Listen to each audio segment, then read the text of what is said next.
রমাদান আমাদের কাছে খুবই গুরুত্বপূর্ণ। মুসলমানদের আমলি, আধ্যাত্মিক এবং সার্বিক উন্নতি এবং অগ্রগতির অন্যতম সিজন এবং মৌসুম হল রমাদানুল করিম। শাবান মাস শুরু হওয়ার মধ্য দিয়ে রমাদানের সেই দিন গণনা যেহেতু শুরু হয়েছে, এজন্য আমরা আজ সার্থক রমাদানের 11টি পূর্ব প্রস্তুতি নিয়ে কথা বলবো ইনশাআল্লাহ তাআলা। আল্লাহ সুবহানাহু ওয়া তাআলা কোরআনে কারীমে বলেছেন, ওয়ালাউ আরাদুল খুরুজ লা আ'আদ্দু লাহু উদ্দাহ। কিছু লোক নবী করিম সাল্লাল্লাহু আলাইহি সাল্লাম যখন তাবুকের যুদ্ধে অংশগ্রহণ করবার জন্য ডাক দিয়েছিলেন, তারা সে যুদ্ধে শামিল না হয়ে মদিনায় অবস্থান করেছিল। এর মধ্যে অনেকেই নানা রকমের অজুহাত, নানা রকমের আপত্তি, নানা রকমের বিভিন্ন কারণ দর্শিয়ে তারা এই যুদ্ধ থেকে পিছপা হয়েছিল। আল্লাহ রাব্বুল আলামিন কোরআনে কারীমে আয়াত নাজিল করে তাদের সে ঘড়িমসির আসল কারণ উল্লেখ করেছেন। আল্লাহ সুবহানাহু ওয়া তাআলা বলেছেন, ওয়ালাউ আরাদুল খুরুজ লা আ'আদ্দু লাহু উদ্দাহ। যদি সত্যি আল্লাহর রাহে জিহাদের ময়দানে যাওয়ার সদিচ্ছা তাদের থাকতো, তাহলে তারা আগে থেকে প্রস্তুতি গ্রহণ করত। যারা নানা রকম অজুহাত দাঁড় করাচ্ছে, এদের আসলে তাবুকের জিহাদে শামিল হওয়ার সেই সদিচ্ছাই ছিল না। যদি সদিচ্ছা থাকতো, আগে থেকে তারা প্ল্যান, প্রোগ্রাম, পরিকল্পনা সেগুলো তারা করত। ঠিক একইভাবে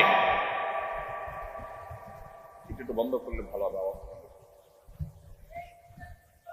হ্যাঁ, এটার আওয়াজ আমার কনসেন্ট্রেশন নষ্ট করে। তো আল্লাহ রাব্বুল আলামিন ঠিক একইভাবে রমজান মাসের যে ইবাদতের বিশাল বড় অপার সম্ভাবনা আমাদেরকে দান করেছেন, এই সম্ভাবনাকে কাজে লাগাতে হলে তার জন্য যথাযথ প্রস্তুতি গ্রহণ করা জরুরি। আমাদের দেশে বেশিরভাগ মুসলমান রমাদান মাস আসলে আমরা কম বেশি নেকামলের চেষ্টা করি, কিন্তু রমাদানের অনেক আগে থেকে যে আমাদের যথাযথ পূর্ব প্রস্তুতি গ্রহণ করার কথা, দুর্ভাগ্যজনকভাবে সেই প্রস্তুতি যথাযথভাবে আমরা বেশিরভাগ লোক গ্রহণ করি না। যার ফলে রমাদান আসে, রমাদান চলে যায়, আবার রমাদান মাস আসে, আবার চলে যায়। আমাদের তেমন কোনো পরিবর্তন হয় না, আমাদের মধ্যে তেমন কোনো চেঞ্জ আসে না, আমাদের জীবনের ভিতরে তেমন কোনো দৃশ্যমান পরিবর্তন চোখে পড়ে না। এজন্য সম্মানিত ভাইরা আমার, রমাদানকে যদি আমরা যথাযথভাবে কাজে লাগাতে চাই, তাহলে যথাযোগ্য প্রস্তুতি এখন থেকে, শাবান থেকেই আমাদের গ্রহণ করতে হবে। প্রিয় নবী সাল্লাল্লাহু আলাইহি সাল্লাম বলেছেন, ইন্নাল্লাহা ইউহিব্বু ইযা আমিলা আহাদুকুম আমালান আন ইউতকিনাহ। আল্লাহ রাব্বুল আলামিন বান্দা যে কোনো কাজ করলে সেটা যদি ইত্তানের সাথে করে, দৃঢ়তার সাথে করে, উত্তম উপায়ে করে, যথাযথভাবে করে, সে কাজটা যদি করার মতো করে, তো আল্লাহ তাআলা সেটাকে পছন্দ করেন এবং ভালোবাসেন। আমরা যদি রমাদান মাসে সিয়াম এবং কিয়াম, রোজা এবং তারাবি, অন্যান্য আমল ইবাদত বন্দিগি গতানুগতিকভাবে করে শেষ করি, আমরা যদি দায় সারাভাবে শেষ করি, তাহলে এটা আল্লাহ তাআলার প্রিয় পাত্রে আমাদেরকে শামিল করবে না।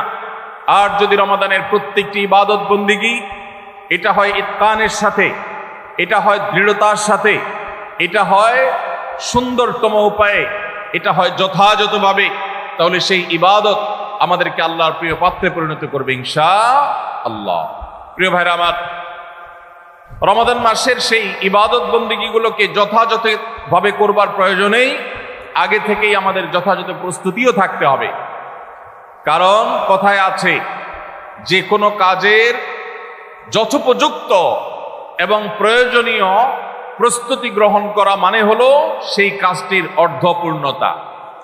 যে কোনো কাজ প্রস্তুতি যত ভালো হয়, কাজটা তত ভালো হয়।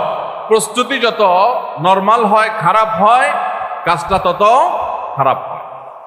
এই জন্য আমরা রমাদান মাসকে যদি অর্থবহ এবং আমাদের লাইফ চেঞ্জিং ইবাদতের মৌসুম হিসাবে, সিজন হিসাবে গ্রহণ করতে চাই, তাহলে এখন থেকে তার জন্য আমাদের সুনির্দিষ্ট প্ল্যান, পরিকল্পনা থাকতে হবে, প্রস্তুতি থাকতে হবে। আল্লাহ রাব্বুল আলামিন আমাদের সবাইকে সেই তৌফিক দান করুন। এই যে রমাদান আসছে আর কয়দিন পর, কারা কারা এই রমাদানকে সবচেয়ে সুন্দরভাবে ব্যবহার করতে চান একটু হাত তোলেন। আল্লাহ রাব্বুল আলামিন আমাদের সবার হাতগুলো কবুল আর মঞ্জুর করুন, বলুন আমিন। আল্লাহ আমাদেরকে রমাদানকে সর্বোচ্চ ভালোভাবে ব্যবহার করার তৌফিক দান করুন। ভাইরা আমার, এই রমাদান মাস আসার বহু আগে থেকেই আমাদের সোনালী যুগের স্বর্ণ মানবেরা যারা ছিলেন, মুহাম্মদুর রাসূলুল্লাহ সাল্লাল্লাহু আলাইহি ওয়াসাল্লামের হাতে গড়া সাহাবা একরাম, সাহাবীদের শিষ্যত্ব পাওয়া, সান্নিধ্য পাওয়া, তাদের সান্নিধ্যের সৌরভে স্নিগ্ধ হওয়া সেই তাবেঈগণ, তারা রমাদানের যথেষ্ট আগে থেকে সুনির্দিষ্ট প্ল্যান প্রোগ্রাম করে প্রস্তুতি গ্রহণ করতেন। একজন প্রখ্যাত তাবেঈ আছেন, সাহাবীদের শিষ্যত্ব পেয়েছেন, এরকম একজন তাবেঈ আছেন যার নাম ছিল মুআল্লা ইবনে ইয়াজিদ। তিনি বলেছেন, সালাফ বা পূর্বসূরীগণ অর্থাৎ সাহাবী তাবেঈগণ তারা রমজানের 6 মাস আগে থেকে, রমজান আসার 6 মাস আগে থেকে আল্লাহর কাছে দোয়া করতেন, রোনাজারি করতেন, কান্নাকাটি করতেন এই মর্মে যে আল্লাহ, রমাদান মাস পর্যন্ত আমার হায়াত বাড়িয়ে দাও, আমি যেন রমজান পাই, রমজানকে যেন সুযোগকে যেন কাজে লাগাতে পারি, রমজানের সুবর্ণ সুযোগ যেন আমার হেলায় হারিয়ে না যায়, সেজন্য আল্লাহর কাছে আগে থেকে এই নিয়ামত প্রাপ্তির জন্য দোয়া করতেন।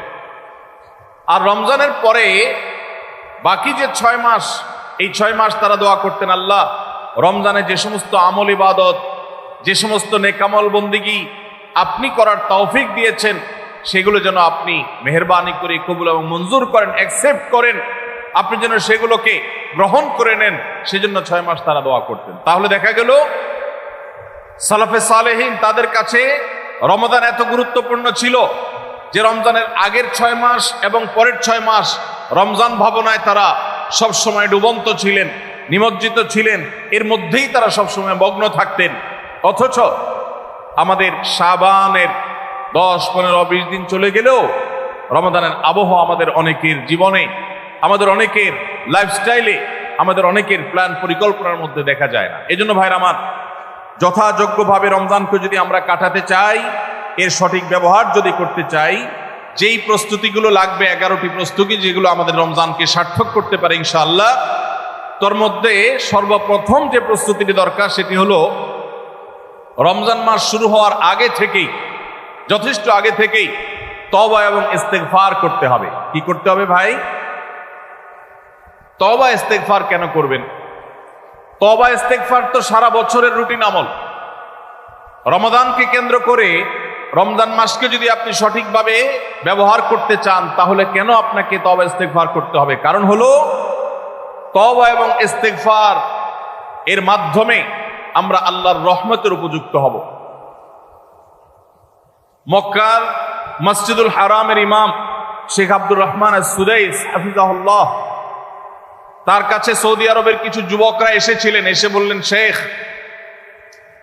প্রতি বছর রমজান আসলেই আমরা অনেক প্ল্যান প্রোগ্রাম করি, অনেক কোরআন খতম দেব, অনেক নেকামল করব, দোয়া রোনাজারি করব, দান সাদাকা করব। দুর্ভাগ্যজনক ভাবে সেটা আমাদের আর রমজান মাসে করা হয় না। আফসোস করতে করতে রমজান মাস পার হয়ে যায়। আপনি আমাদেরকে পরামর্শ দিন, কেন আমাদের প্রতি বছর জীবনে রমজান আসে অথচ সেটা সঠিক ব্যবহার করতে পারি না? তখন শেখ সুদাইস তাদেরকে বলেছিলেন, রমাদান মাসে ইবাদত বন্দেগী করতে পারা এটা আল্লাহর নেয়ামত, এটা আল্লাহর অনুগ্রহ, এটা আল্লাহর রহমত।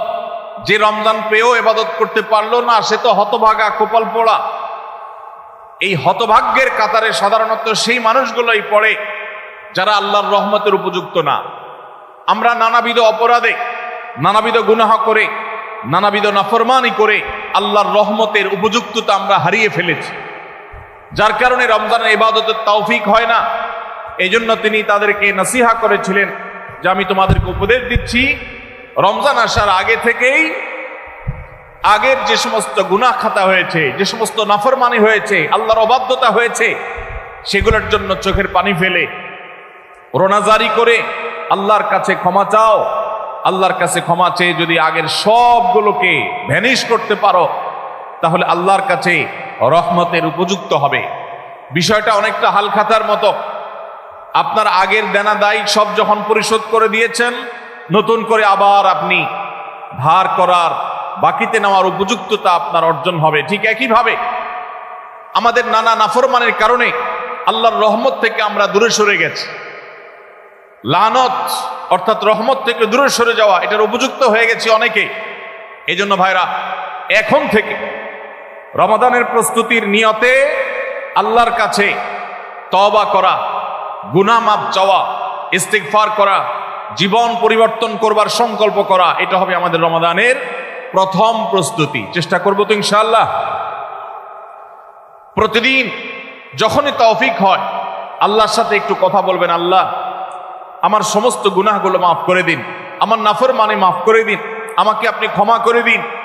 আমি যদি আপনার রহমতের জন্য কোনো কারণে অনুপযুক্ত হয়ে যাই, আমার কোনো বদবখতির কারণে, আমার কোনো কৃতকর্মের কারণে, তো আপনি সেগুলো মাফ করে দিন। এই যে দোয়া, এই দোয়া আপনাকে রমাদানে আল্লাহর ইবাদত বন্দেগী করার, আল্লাহর কাছে রোনাজারি করার, আল্লাহর কাছে ভালো আমল নিবেদন করার যে তৌফিক, এটার উপযুক্ত করে দিবে ইনশাআল্লাহ।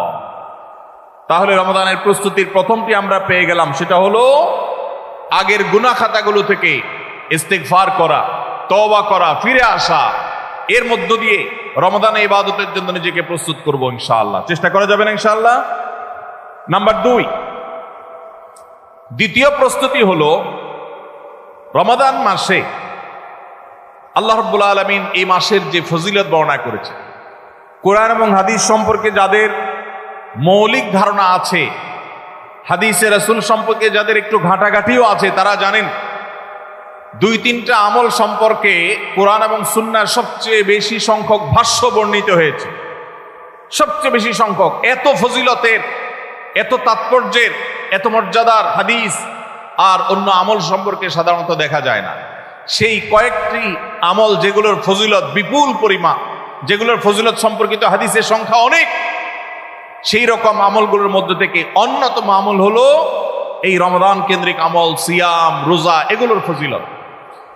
তো আমাদের রমাদান কেন্দ্রিক প্রস্তুতি হিসাবে দ্বিতীয়ত যে কাজটি আমরা করতে পারি, সেটি হলো এখন থেকেই রমাদান মাসের কি কি ফজিলত আছে, সিয়াম সাধনার কি কি ফজিলত আছে, রমাদানের কি কি আমল আছে, বিশেষ করে ফজিলত এবং মর্যাদার কথাগুলো আলোচনা শুরু করা। এখন থেকে বাসা বাড়িতে গোল হয়ে কোন নির্দিষ্ট বইকে কেন্দ্র করে পাঠচক্র হতে পারে, গ্রুপ স্টাডি হতে পারে, পর্যালোচনা হতে পারে যে রমাদান মাসের কি কি মাহাত্ম্য আছে, এক একজন এক একটা বললেন।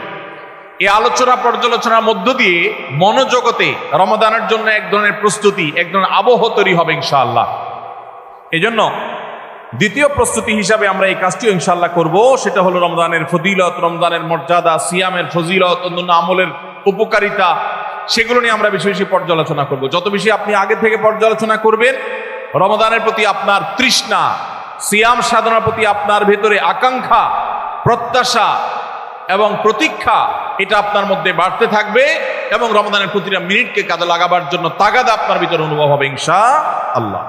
নাম্বার 3, তৃতীয় প্রস্তুতি হলো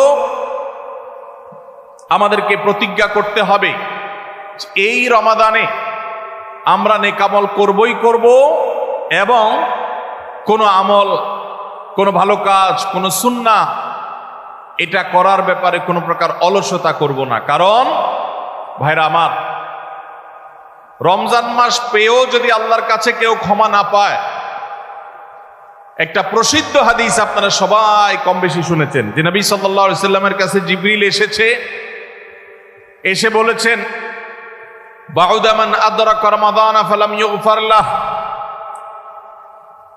যে ব্যক্তি রমজান পেয়েছে অথচ রমজানের এই বিশাল সুবর্ণ সুযোগকে কাজে লাগিয়ে সে তার জীবনের সব গুনাহগুলো মাফ করাইতে পারে নাই, সে আল্লাহর কাছ থেকে মাগফিরাত আদায় করে নিতে পারে নাই, সে জাহান্নাম থেকে মুক্ত এই ঘোষণা সে আদায় করতে পারে নাই, অথচ সে রমজান মাস পেয়েছে। এর চাইতে হতভাগা আর কে হতে পারে? তার সে ধ্বংস হোক এই বদদুআয় নবী সাল্লাল্লাহু আলাইহি সাল্লাম আমিন বলে সমর্থন জানিয়েছেন, সায় দিয়েছেন। এজন্য ভাইরা, রমজান মাস এসেছে কিন্তু আমল ইবাদত হয় নাই, রমজান মাস এসেছে আবার চলে গেছে কিন্তু আমার গুনাহ আল্লাহর কাছ থেকে মাফ করাতে পেরেছি বলে আমার বুক সায় দেয় না। তাহলে এর চাইতে বড় হতভাগা, এর চাইতে বড় কপাল পড়ার কেউ হতে পারে না। রমজানের আমল ইবাদত, রমজানের নেক আমল, রমজানের দোয়া, রমজান মাসের চোখের পানি ফেলা, এটা ভাইরা শুধুমাত্র নিজের প্রেরণার জায়গা থেকে শুধুমাত্র সব আহরণের জন্যই নয়। এটা যদি না করি তাহলে জিবরিলের বদদোয়া, নবীজি সাল্লাল্লাহু আলাইহি সাল্লামের বদদোয়া, আল্লাহর পক্ষ থেকে ধ্বংস হওয়ার পরোয়ানা, এগুলো অনিবার্য হয়ে যাবে। এই কথা চিন্তা করে এখন থেকে রমাদান কেন্দ্রিক প্রস্তুতির অংশ হিসাবে আমাদেরকে প্রতিজ্ঞা করতে হবে, এইবারের রমাদানের প্রতিটা দিন আমি আল্লাহর কাছে চোখের পানি ফেলে একটা নির্দিষ্ট সময় কান্নাকাটি করব, আমার গুনাহ খাতাগুলোকে মাফ করাবো। জাহান্নামীদের তালিকা আমার নাম যদি কোনো কারণে যেয়ে থাকে, আমি এমন ভাবে রোনাজারি করব, এমন ভাবে ইস্তেগফার করব, এমন ভাবে চোখের পানি ফেলবো, একান্ত নীরবে আল্লাহর সাথে কথা বলবো যেন আমার সমস্ত গুনাহগুলো মাফ হয়, জাহান্নামীদের তালিকা থেকে যেন আমার নাম কেটে যায়। এর জন্য ভাইরা এখন থেকে প্রতিজ্ঞাটা করতে হবে। প্রস্তুতি হলো, কাজ হবে রমজানে, কিন্তু প্রতিজ্ঞা হবে এখন থেকে যে আমি কোনোভাবে এইবারের রমজানের সুযোগ আর হাতছাড়া করব না ইনশাআল্লাহ। তাহলে 3 নম্বর হলো যে রমজান কেন্দ্রিক সমস্ত আমলগুলো করব, আল্লাহর কাছে তওবা ইস্তেগফার করে নিজের গুনাহগুলোকে মাফ করায় ছাড়বো, জাহান্নাম থেকে মুক্তি তথা নাজাত এটা নিজের করে নেব। এই মর্মে প্রতিজ্ঞাটা এখন থেকে, যেই কয়দিন রমজান আসতে সময় আছে, প্রতিদিন আমাকে নবায়ন করতে হবে। প্রতিজ্ঞা আজকেরটা যেভাবে হবে কালকেরটা আরো স্ট্রং হবে, তারপরের দিন আরো স্ট্রং হবে।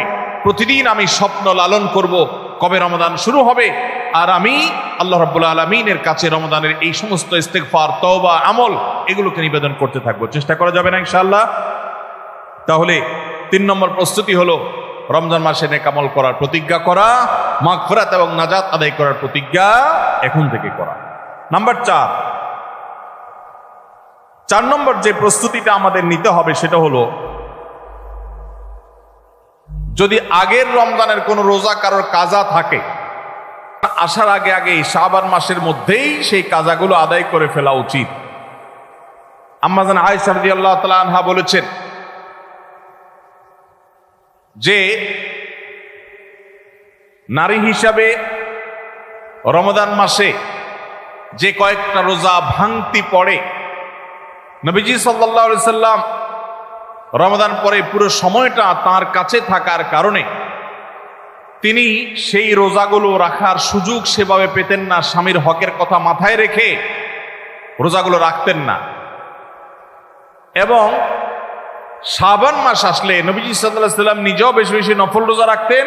ওই সুযোগে মা আয়েশা রাদিয়াল্লাহু তাআলা আনহা বলেছেন যে তিনিও তার রমজানের বাকি রোজা যেগুলো ছিল ভাঙতি রোজা, সেগুলো তিনি রেখে ফেলতেন। তো এই হাদিস থেকে বোঝা যায় রমজানের রোজা যদি কারোর কাজা হয়, পুরুষদের অসুস্থতার কারণে হতে পারে, মা বোনদের মাসিকার কারণে হতে পারে, তাহলে সেই রোজা যত দ্রুত সম্ভব আমরা কাজা করে ফেলব।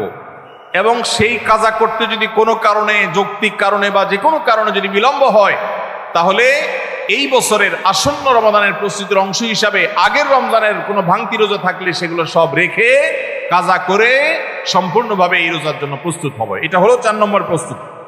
নাম্বার 5 নম্বরের রমজানের প্রস্তুতি হলো, আল্লাহ রাব্বুল আলামিনের কিছু সাধারণ ক্ষমা আছে, কমন ক্ষমা, গণহারে মাফ।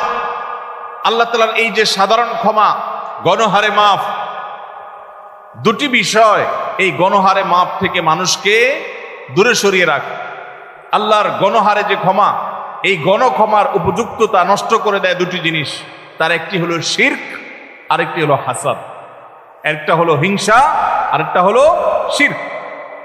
নবী করিম সাল্লাল্লাহু আলাইহি ওয়াসাল্লাম বিভিন্ন হাদিস থেকে আমরা জানি, তিনি বলেছেন আল্লাহ রাব্বুল আলামিন বিশেষ করে লাইলাতুন নিসফি মিন শাবানে যখন মানুষকে গণহারে ক্ষমা করেন, তখন দুই শ্রেণীর মানুষকে আল্লাহ তাআলা মাফ করেন না, ইল্লা লিল মুশরিকিন ও মুশাহিন।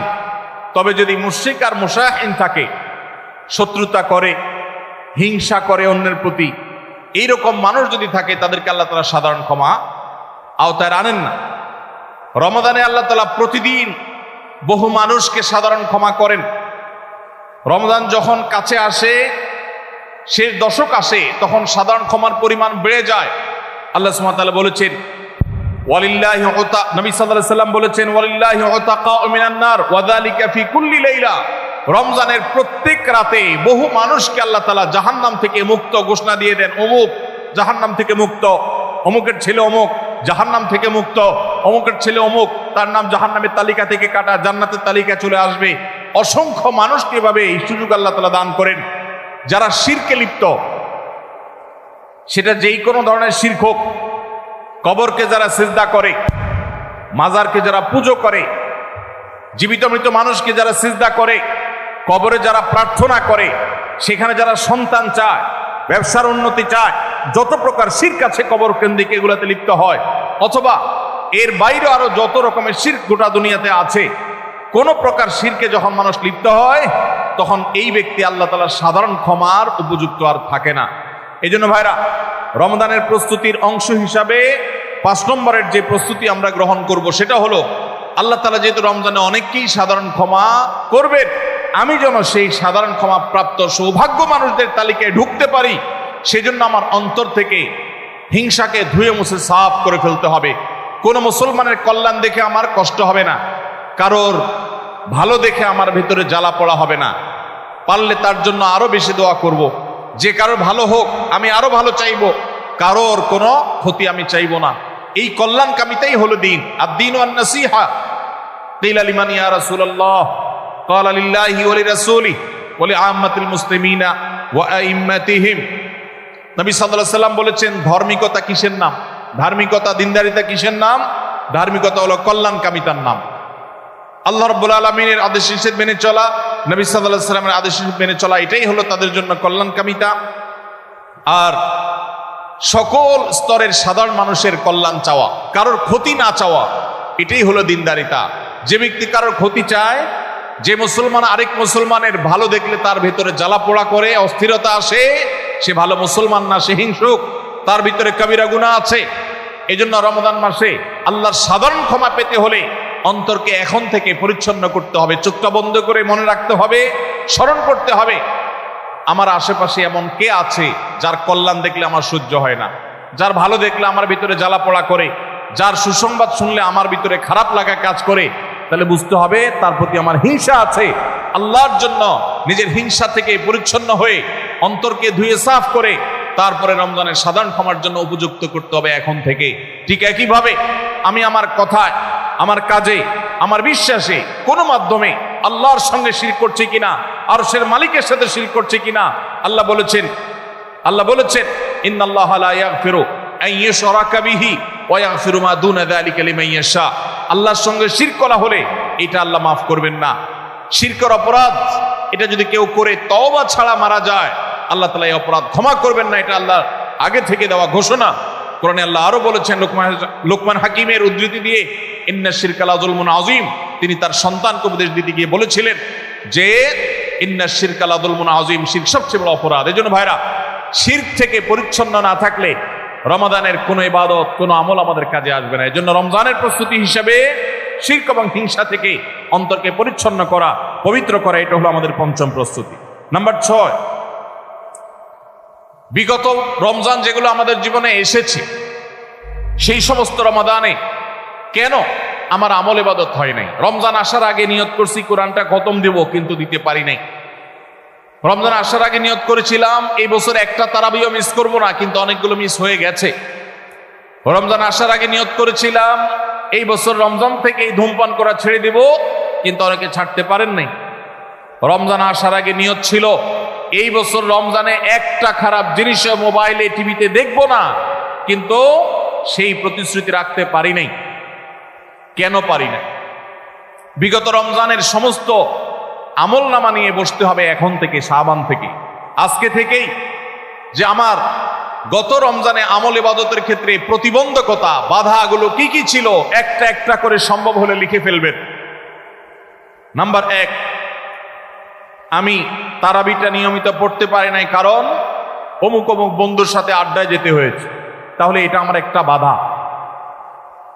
আমি হারাম জিনিস থেকে বেঁচে থাকবো কিন্তু পারি নাই কেন? কারণ ফেসবুকে ঢুকছে একটা কাজে, সেখান থেকে আমার আরো 5টা অকাজ করা লাগছে, তাহলে এটা আরেকটা কারণ ফেসবুক। এইভাবে একটা একটা করে আপনি যে কারণ লেখেন, লেখার পর আসন্ন রমাদানকে অর্থবহ এবং সার্থক করবার স্বার্থে এবং প্রয়োজনে সেই চিহ্নিত কারণগুলো একটা একটা ধরে হিম্মত করে সৎসাহস করে আল্লাহকে সন্তুষ্ট করবার আশায় ছুঁড়ে ফেলে দিতে হবে নিজের জীবন থেকে। এই সংকল্প এবং এই কাজটা যদি আপনি করতে পারেন, তাহলে ইনশাআল্লাহ আপনি দেখবেন আপনার এই রমজান আপনার জীবনের শ্রেষ্ঠ রমজান হয়েছে। ভাইরা আমার, নবী করিম সাল্লাল্লাহু আলাইহি সাল্লাম তাঁর জীবদ্দশায় কয়টা রমজান পেয়েছেন? মাত্র 8টা রমজান পেয়েছেন। দ্বিতীয় হিজরিতে রমজানের রোজা ফরজ করা হয়েছে, দশম হিজরিতে আল্লাহ তাকে দুনিয়া থেকে নিয়ে গেছেন। মাত্র 8টা রমাদান তিনি পেয়েছেন নবী সাল্লাল্লাহু আলাইহি সাল্লাম। বহু সাহাবী আছেন তাদের জীবনে রমজান মাত্র পেয়েছেন একটা রমজান পেয়েছেন। এরপরে রমজান আসার আগে হয়তো জিহাদের ময়দানে গিয়ে শাহাদাত বরণ করেছেন। অনেক সাহাবী আছেন হয়তো 40, 45, 50 বছর বয়সে ইসলাম গ্রহণ করেছেন, এরপরে কয়েক বছরের মধ্যে দুনিয়া থেকে চলে গেছেন, রমজান পেয়েছেন অল্প কয়েকটা। আর আমরা জন্মসূত্রে মুসলমান হওয়ার সুবাদে এক একজন মানুষ 20টা, 30টা, 40টা, 50টা রমজান আমরা পেয়েছি। দুর্ভাগ্য আমাদের, সাহাবা ইকরাম মাত্র 2, 4, 5টা রমজান পেয়ে তাদের জীবনকে যেই পর্যায়ে নিয়ে গেছেন, আমরা বেশিরভাগ মানুষ জীবনে 30, 40, 50টা রমজান পেয়েও আমাদের জীবনকে সে পর্যায়ে নিতে পারি নাই।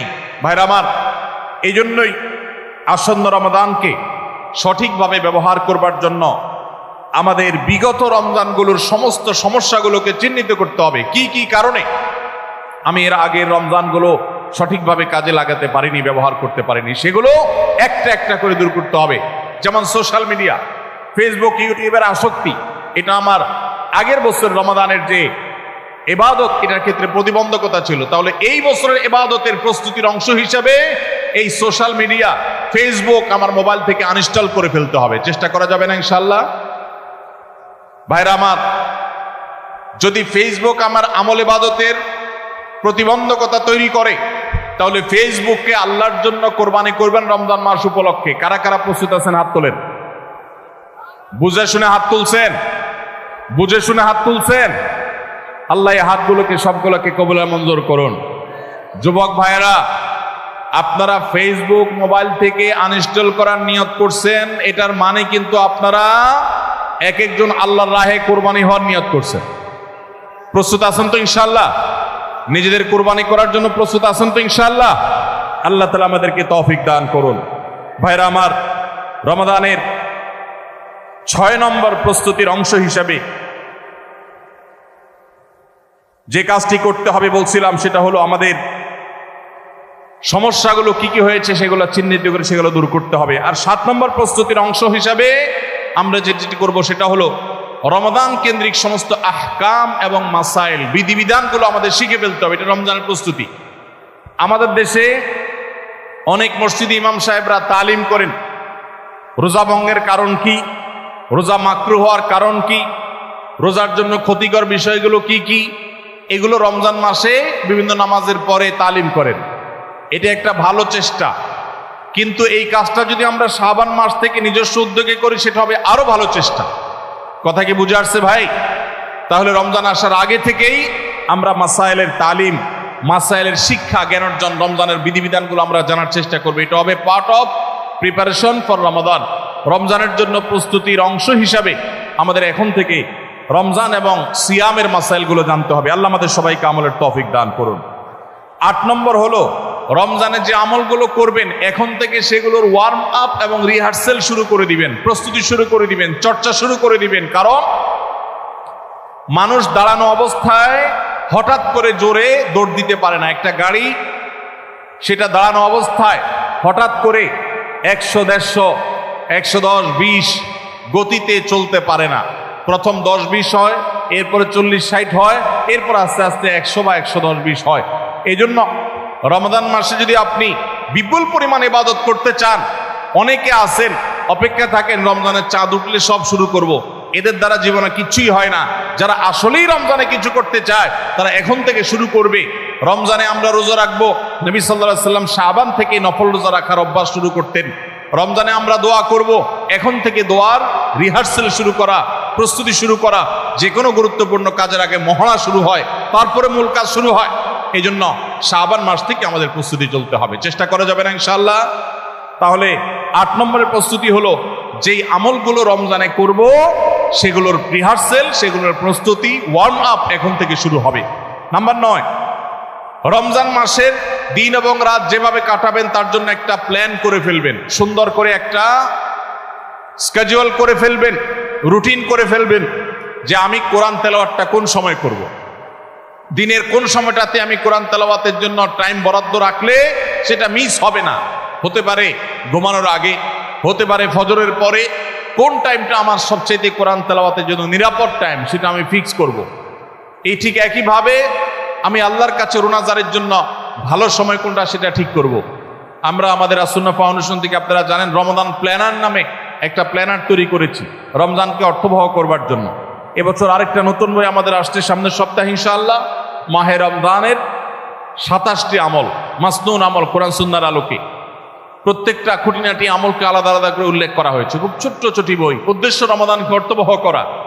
অতএব রমাদানকে অর্থবহ করবার জন্য আপনার প্ল্যান করতে হবে আগে থেকে, সেটা এখন থেকেই, যে আপনি কখন কোন কাজটা করবেন, কোন আমলটা করবেন, কোন ভালো কাজটা করবেন।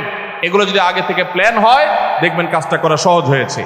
নাম্বার 10, রমাদানের প্রস্তুতির অংশ হিসাবে চাঁদ দেখার চেষ্টা করতে হবে। চাঁদ দেখা, আজকাল চাঁদ দেখার আমলটা বিলুপ্ত হয়ে গেছে, অনেকটাই হারিয়ে যাচ্ছে। চাঁদ দেখা কমিটি ছাড়া সাধারণ মানুষ চাঁদ দেখতে আমরা ভুলে গেছি। আমরা চাঁদ দেখি কিন্তু ফেসবুকে, আকাশে না। চাঁদ কি ফেসবুকে দেখবেন না আকাশে দেখবেন? সবাই যদি চাঁদ ফেসবুকে খোঁজেন তাহলে আকাশে সরকারি কিছু লোক খুঁজবে, হেলাল কমিটির লোকজন খুঁজবে। হেলাল কমিটির লোকদের উপরে ভরসা করে যদি এই কোটি কোটি মানুষ তাদের রোজা রাখে তাহলে প্রায় বছর দেখেন গন্ডগোল লাগে। চাঁদ উঠছে আবার উঠে নাই, উঠে নাই ঘোষণা হয়ে আবার 11টা বাজে 10টা বাজে উঠছে। এই ঘটনা হয় না? হয় না? এই ঘটনা এই জন্য হয় যে আমরা সবাই চাঁদ দেখার দায়িত্বটা পালন করি না। নবীজি বলেছেন সুমু লিরুইয়াতিহি ওয়া আফতিরু লিরুইয়াতিহি, তোমরা রোজা রাখো চাঁদ দেখে, আবার ঈদও করো চাঁদ দেখে। এই জন্য 29শে শাবান পশ্চিম আকাশে চাঁদ খোঁজার চেষ্টা করবেন সন্ধ্যার সময়। চেষ্টা করবেন না ইনশাআল্লাহ? চেষ্টা করে যদি চাঁদ দেখতে নাও পারেন তারপর আপনি সওয়াব পাবেন। আর যদি চাঁদ দেখেন তাহলে দোয়া করবেন আল্লাহুম্মা আহিল্লাহু আলাইনা বিল ইয়ুমনি ওয়াল ঈমান ওয়াস সালামাতি ওয়াল ইসলাম রাব্বি ওয়া রাব্বুকাল্লাহ। হে আল্লাহ, এই চাঁদকে আপনি বরকত এবং ঈমান দিয়ে আমার জন্য পরিপূর্ণ করে দিন। এই মাস আমার জন্য নিরাপদ এবং ইসলাম দিয়ে পরিপূর্ণ করে দিন। হে চাঁদ, তোমার আর আমার পালন করতে একজন আল্লাহ।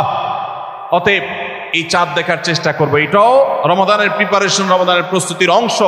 11 নম্বর হলো আল্লাহর কাছে ভাই চোখের পানি ফেলে এখন থেকে দোয়া করব, আল্লাহ এই যে রমজান আসছে এটা যেন আমার জন্য লাইফ চেঞ্জিং হয়, এটা যেন আমার জীবন পরিবর্তনকারী হয়, এটা যেন আমাকে মুত্তাকি বানিয়ে ছাড়ে, এটা যেন আমাকে নেকামল ওয়ালা বানিয়ে দেয়, এটা যেন আমার জীবনে বিশাল বড় অ্যাচিভমেন্ট এনে দেয়, এটা যেন আমাকে মাগফিরাত পাইয়ে দেয়, এটা যেন আমাকে নাজাত পাইয়ে দেয়, এটা যেন আমাকে জান্নাতের উপযুক্ত করে।